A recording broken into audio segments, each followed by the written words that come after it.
Prime Minister of Armenia, Nikol Phashinyan, thank you for talking to AlJazeera. Now we're at the stage where there's open confrontation between Armenia and Azerbaijan. What are your preferred options? An increased military pushback against Azerbaijan or a call for ceasefire and talks? I would like to start off by clarifying something about your question, because in this particular case, Armenia is acting as the guarantor of security of Armenians of Nagorno-Karabakh, and Azerbaijan launched a direct attack on Nagorno-Karabakh, and Armenia has certain obligations to provide the security of Nagorno-Karabakh, and in this context, Azerbaijan also started to strike settlements in the Republic of Armenia and the civilian population in the Republic of Armenia. The September 27 offensive of Azerbaijan on Nagorno-Karabakh began with shelling of civilian settlements, and this is a fact that we need to acknowledge. And then the rest of the answer to the question would be as follows. When there is an attack, when there's aggression, the very first task is to protect from that aggression and to stop that aggression, after which only will it be possible to talk about negotiations. In a situation in which there is an aggression, I can say with confidence that the Armenians of Nagorno-Karabakh will not retreat in the face of the aggression. At the same time, it's necessary to acknowledge that the issue of Nagorno-Karabakh has nothing but a peaceful solution, and confronting the aggression will de facto prove it. But are you saying then that but before there is a peaceful solution, you're going to have to make some military gains? As I said already, our task is to defend, because Azerbaijan launched an attack in the direction of Nagorno-Karabakh, and obviously the very first task of the Armenians of Nagorno-Karabakh is to defend against this aggression. Okay, then what is the likelihood of a military political alliance, formal military political alliance with Nagorno-Karabakh? We are discussing that possibility.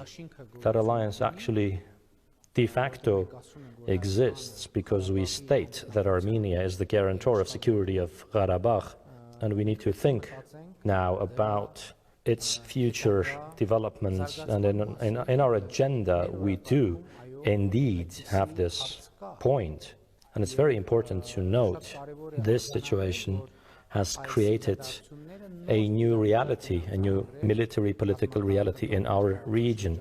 One component, as I said, is that for many years, Azerbaijan, after developing a military rhetoric, has now attacked Nagorno-Karabakh, and it has happened with Turkey's obvious support. And in the international media, there is already broad discussion of the fact that in the territories that it controls in Syria, Turkey is recruiting mercenaries and transporting them to our region, and therefore Armenia and Nagorno-Karabakh need to increase our cooperation in the security field. And would you go as far as recognizing an independent Nagorno-Karabakh? There is that agenda as well, and that is an item in the agenda, and the decision will be taken or not taken depending on a variety of factors. You mentioned Turkey in your answer there, and yes, Turkey has now come out firmly on the side of Azerbaijan, says it will support Azerbaijan, and has criticized your approach to Azerbaijan. But do you have evidence really that Turkey is going as far as supplying mercenaries?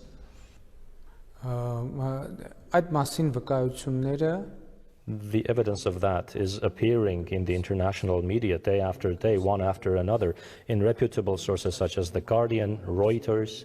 The relatives of these mercenaries are telling the stories, their family members are telling the stories. And specific individuals have testified. They have spoken to journalists and said that Turkey is recruiting those people, transporting them to Azerbaijan to take part in the war against Armenia and Nagorno-Karabakh. Let me repeat something to you written by Richard Kauslerich, a former US ambassador to Azerbaijan. He said this when this conflict started. He said the poor people of Armenia and Azerbaijan are paying for the price of uninspired leadership in Baku and Yerevan that refuse to seize opportunity after opportunity to peacefully deal with the conflict regarding Nagorno-Karabakh. Is he right? What could you have done differently to prevent this happening? You know, essentially everything that needed to be done has been done. When I entered the office of the Prime Minister of the Republic of Armenia, I proposed a formula as a basis for my policy on the Nagorno-Karabakh issue, saying that we have to agree that any settlement, any solution to the conflict has to be acceptable to the people of Armenia, to the people of Nagorno-Karabakh, and to the people of Azerbaijan. And this formula is something which I proposed as a basis for settlement of the conflict. Unfortunately, Azerbaijan, starting from the mid-2000s, has essentially been advancing the military philosophy and policy as an option for resolution, and is refusing in any way to engage in mutual concessions. And I think what is significant here is a dictatorial government, such as the one established in Azerbaijan, is not inclined to make mutual concessions, and only democratically elected governments are capable of engaging in or proposing mutual concessions, such as the one which I proposed in that formula I just mentioned. And instead, in return, the president of Azerbaijan essentially said that the solution of the Karabakh issue can happen only and only within the frames of Azerbaijan's territorial integrity, which means that the issue of Ղարաբաղ would return to the status quo where it began in 1988, in the days of the Soviet Union. Therefore, it would be impossible to resolve any conflict by returning it to the point where it began. Given that historical reference, yes, I understand, and I know you probably have not much time for reflection at the moment. You're busy handling this day to day. But have you looked back and said, why have we got to where we are today? Could I have done something differently that would have stopped this outbreak of violence and this loss of life? For that, there is only one option: to yield to Azerbaijan's blackmail and threats, which for Armenia and Nagorno-Karabakh cannot be acceptable. Here is one example. Going to some well-known events in world history, you could ask, what could the US government have done to prevent 9/11 from happening? And if this comparison seems to you like an exaggeration, I would tell you that just 2 months ago, official representative of the Azerbaijani Ministry of Defense threatened to strike the Armenian nuclear power plant. What needs to be done? What is it that needs to be done to keep somebody from uttering those threats? Well, look, when you came to power after the Velvet Revolution, particularly from Azerbaijan, we were hearing there were high hopes that after your predecessor there would be a move towards peace, and it's just not happened. You have, well, from their perspective, not delivered what they hoped you would. After the revolution that took place in Armenia, there was a lot more hope in Azerbaijan that the wave of democratization would also reach Azerbaijan. But those hopes were not fulfilled because the president of Azerbaijan continuously uses the Karabakh issue to justify his dictatorial rule. When the Velvet Revolution happened in Armenia, in Azerbaijani society, more hope emerged that a similar revolution would also occur in Azerbaijan. But to prevent that revolution and to carry on with the dictatorial rule, Azerbaijan intensified its bellicose rhetoric, which led to today's situation. You've been on the phone a couple of times with Vladimir Putin.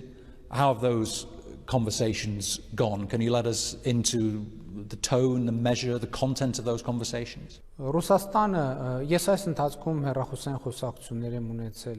Over this time, I've had phone calls with the President of France, the Chancellor of Germany, with the President of the Islamic Republic of Iran, with the UN General Secretary, twice with Vladimir Putin.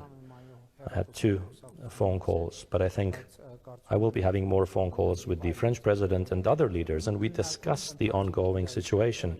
We discuss the development of events, and we discuss the possibilities of our cooperation in that respect. But the one that matters is Vladimir Putin.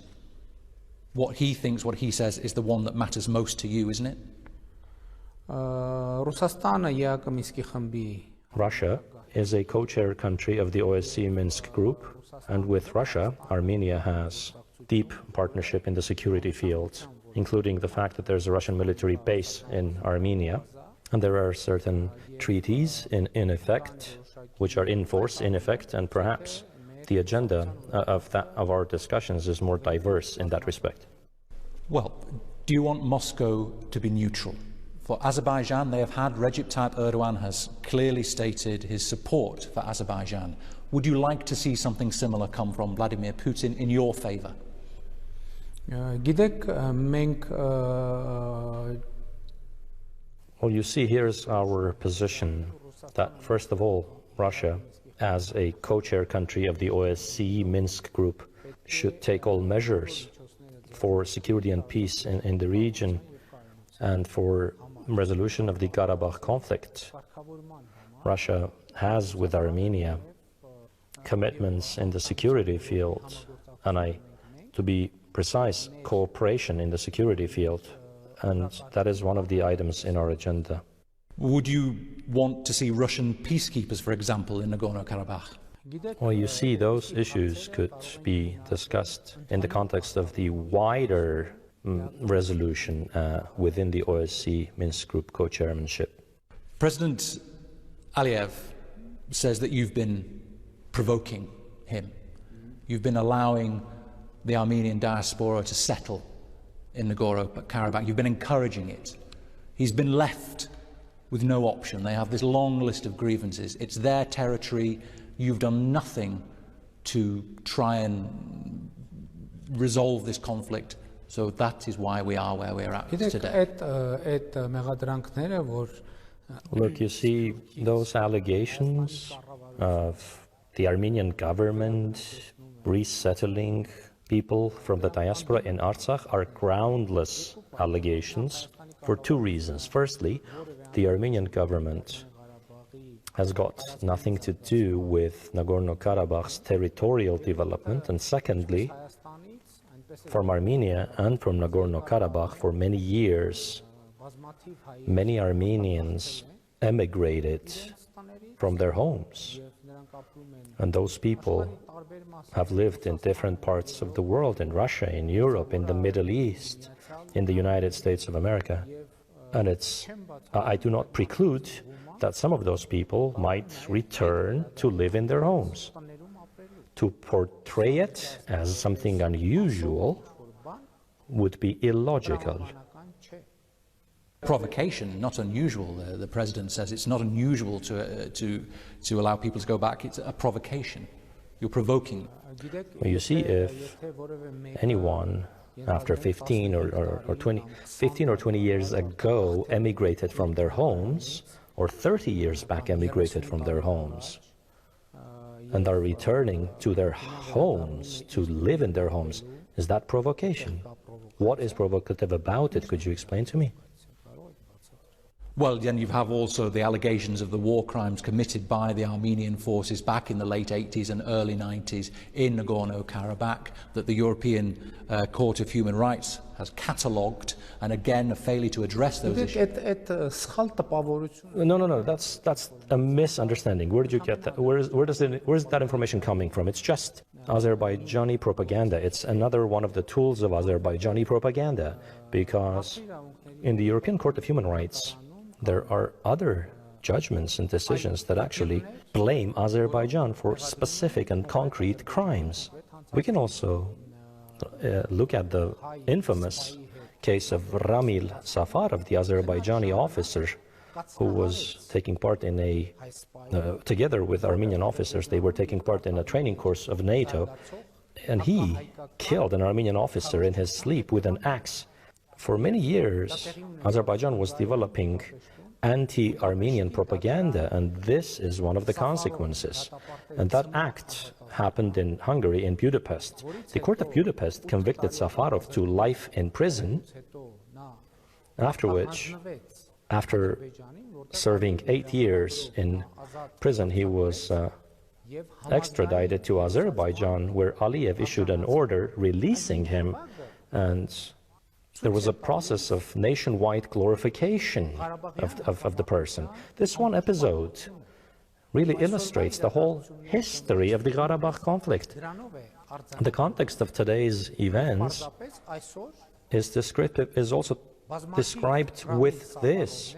Today, many Ramil Safarovs have attacked people who were sleeping peacefully, numerous Armenians. This is the story that is happening. Maybe on top of all of that, though, we can say that the UN General Assembly demands the unconditional withdrawal of all Armenian forces from the occupied territories of Azerbaijan and... Wait 1 second, please.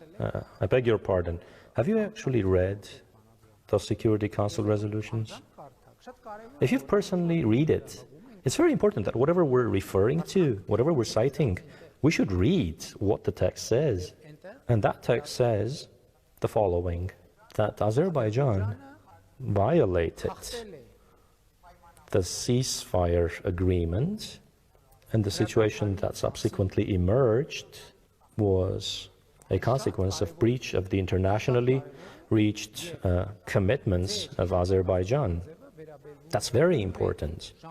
That resolution which you cite actually refers to a specific event at a specific point in time. After that, the OSCE Minsk Group co-chairmanship was formed, and all nuances of the Karabakh issue have been discussed in that forum. In the negotiations which happen in the frames of the OSCE Minsk Group, it is in those negotiations, as it is a result, it is these negotiations that should result in solving all the issues. Okay. Last year, Prime Minister, August 2019, you went to Nagorno-Karabakh and you told the crowd there, Artsakh is Armenia, period, leading those crowd in chants for unification. Do you regret that now in retrospect? Was that the right thing to do then? We should again note the facts. As I told you already, I proposed a formula, and I proposed that we should undertake to seek solutions that will be acceptable to the people of Armenia, to the people of Karabakh, and to the people of Azerbaijan. And I was the first leader involved in this conflict who said that any solution of the Karabakh issue should be acceptable also to the other side. And the meaning of the proposed formula was to get the Azerbaijani president to adopt a similar approach so that we could have a totally different and new situation in the negotiations of the Karabakh issue. In response to that, the president of Azerbaijan continued the bellicose statement by saying that the issue of Nagorno-Karabakh has only one solution, and that is Karabakh is a part of Azerbaijan. And I noted, and I made a statement to illustrate that the approach of the Azerbaijani president is impermissible given especially that in 1988, the autonomous region of Nagorno-Karabakh, through its Supreme Council, expressed the will to join Armenia, the Republic of Armenia. Besides, I would like to highlight that Nagorno-Karabakh cannot be Azerbaijan for a simple reason. At the time of the collapse of the Soviet Union, just like Azerbaijan gained independence from the Soviet Union, in exactly the same manner, the autonomous region of Nagorno-Karabakh exercised its rights, constitutional and legal right, of the then Soviet Union to gain independence from the Soviet Union. And Azerbaijan's position on the Karabakh issue boils down to restoring, or to a need to restore the Soviet-era status quo, which is simply impossible. Prime Minister, time is against us, but one question before we finish on the domestic situation. You remain very popular, and the popularity that brought you to power during the Velvet Revolution is still there. Not as popular as you were, we understand. There have been some small protests against tax policy, tax reform, of course the education minister. I'm sorry, did you do an opinion poll? No, I'm just reflecting what we've seen in local coverage. You are popular, I give you that, Prime Minister. You remain very popular. No, I'm not insisting. I'm just trying to say that the protests happened the day after I was elected Prime Minister. So, oh, by the way, in a democratic society, protests, demonstrations, assemblies are not strange.